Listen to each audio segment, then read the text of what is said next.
This is Optimal Relationships Daily, episode 1925. Go ahead, make mistakes. Fostering Resilience in Our Children by Adina Soclof of ParentingSimply.com.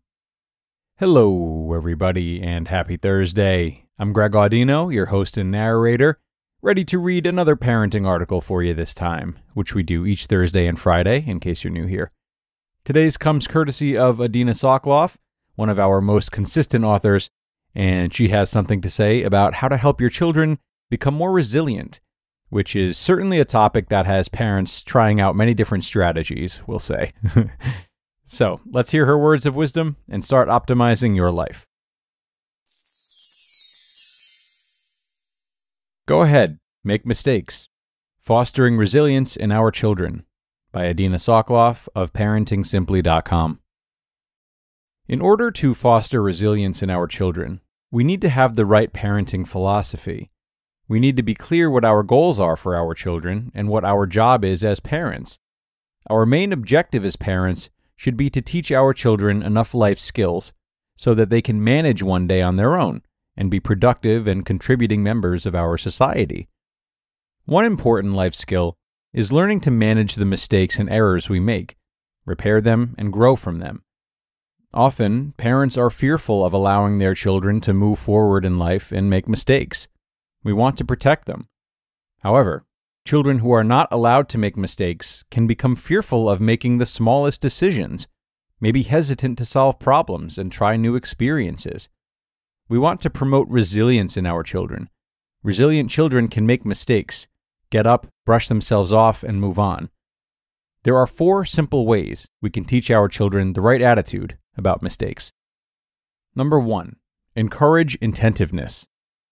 My son rides his bike to his counselor job. He complained that his backpack kept on banging against the wheel of his bike. It was driving him crazy. He took an old backpack and tried to refashion the straps so that his bag wouldn't hang down so low and reach the wheels of his bike. He was using a scissor. It just seemed to me as I was watching him that he was ruining his backpack. I kept my mouth shut. After a few unsuccessful attempts, he came to the same conclusion. I think I made it worse. Instead of berating him for his attempt, I knew that this was the perfect opportunity to applaud his efforts in trying to find a solution to his problem. I said, "I'm glad you tried. You know, it took Thomas Edison over 1,000 attempts to make the light bulb. I'm so glad that you used an old backpack and not your new one." This is the kind of response that promotes resilience in our children. We can teach children that little failures are opportunities for growth, and that effort should be celebrated. Number 2, get children involved in understanding the values of mistakes.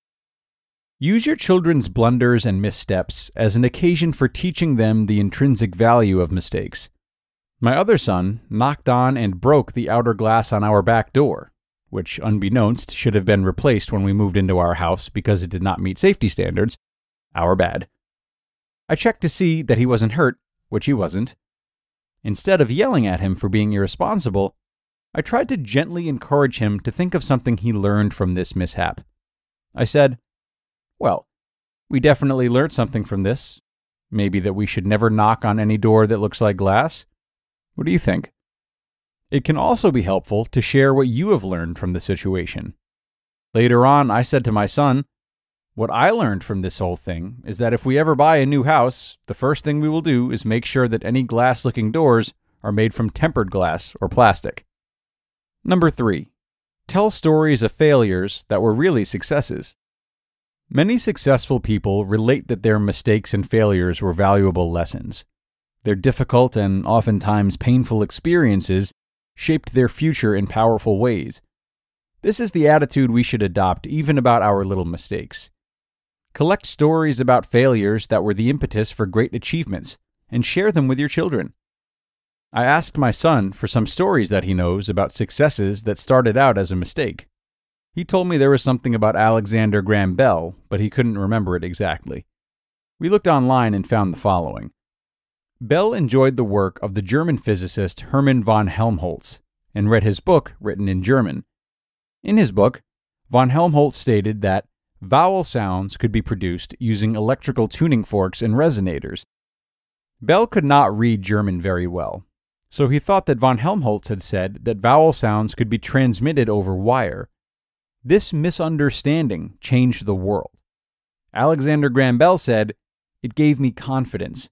If I had been able to read German, I might have never begun my experiments in electricity." Our family loves these kinds of stories, and we try to refer to them laughingly when we make mistakes. And number 4, be honest about your own mistakes.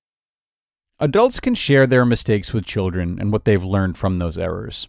I had a social mishap recently where I unintentionally insulted a relative of mine. I was terribly embarrassed and ashamed, even though I had never meant to hurt her. I was out of sorts the whole day until I pulled together enough courage to sheepishly call her to apologize and explain myself. She was very kind and forgiving. I shared this experience with my children. I said, "I'm a little preoccupied and upset. I hurt this person's feelings and I didn't mean to. I feel really embarrassed. I did do the right thing in the end. I called her and apologized, and she was very nice and forgave me right away. I think I will definitely be more careful of what I say to people from now on." Children learn the best from role modeling. Seeing you struggle with doing the right thing will teach them firsthand what to do when they make the same mistake. They will not shy away from fixing what needs to be fixed, and in this case, making amends because they have a strong visual model of how it's done. Making mistakes is not something to be feared. It's a part of everyday life. Teaching our children to deal with their errors will encourage them to be resilient and strong. It creates a can-do feeling that they will use and value their whole lives. You just listened to the post titled, "Go Ahead, Make Mistakes. Fostering Resilience in Our Children," by Adina Soclof of ParentingSimply.com. On November 10th, Brie Larson and Samuel L. Jackson reunite on the big screen as Captain Marvel and Nick Fury to assemble the MCU's next team, the Marvels. After Captain Marvel gets her powers entangled with teenage superhero Miss Marvel and Captain Monica Rambeau, the three heroes will learn teaming up changes everything. Don't miss Captain Marvel's return November 10th in the Marvels, only in theaters. Rated PG-13. Get your tickets now. And a big thank you to Adina for this post.